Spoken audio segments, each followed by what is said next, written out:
Hey guys, what are some of the ways that you think you could improve your vehicle's looks in order to resell it for highest value? Today we're going to go through some of those details on my dad's 2008 Ram 2500 Heavy Duty Cummins Turbo Diesel.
Just did a quick vacuum, guys, but as you can see, that pulled it up pretty good. But now on to the more intimate details.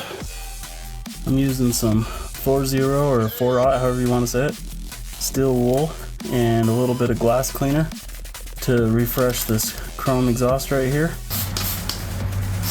When you're using this steel wool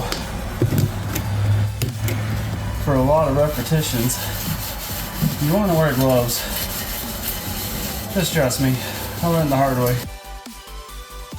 It gets a bit dry like that, apply some more liquid so that you keep your lubricant running. I did some deadlifts earlier today in the gym, and stretching into these positions is definitely reminding me of those.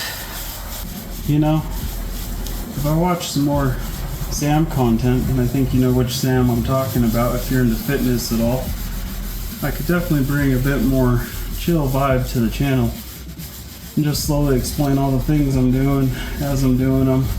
And you guys can watch me work and see the final results in a fraction of the time, and all the while we can have meaningful conversation. But I don't think I'd be quite as good as Mr. Solik at bringing that kind of vibe, because he really is a professional.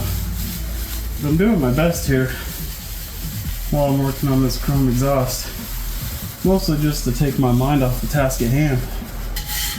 A little bit of elbow grease, time, effort, get great results for your effort, and can turn out a pretty amazing final product.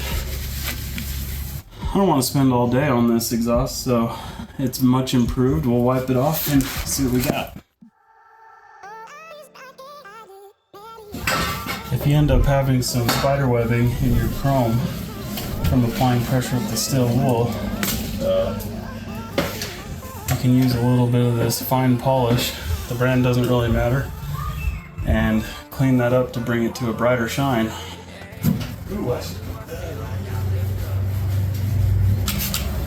Use a little bit of detail spray to get any of this polish residue off of the chrome. Alright guys, for these plastics, I'm going to be using a product called Solution Finish, and that should help bring them back to their former glory and give them that true dark black that we're looking for. Clearly my bottle's seen some use and age.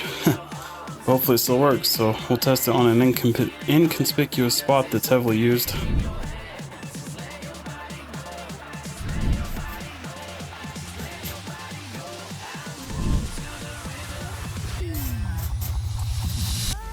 Alright guys, I think that did exactly what we were looking for. So we're going to proceed onto all the other plastics that surround this truck. There's a few.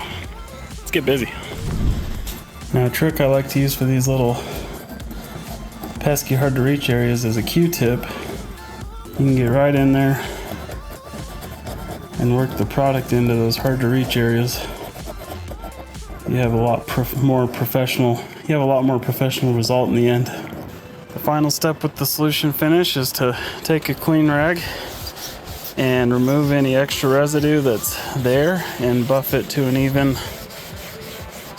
look, and you have a good finished result. All right guys, the last piece of the puzzle that I'm going to use is a product guide by CarPro.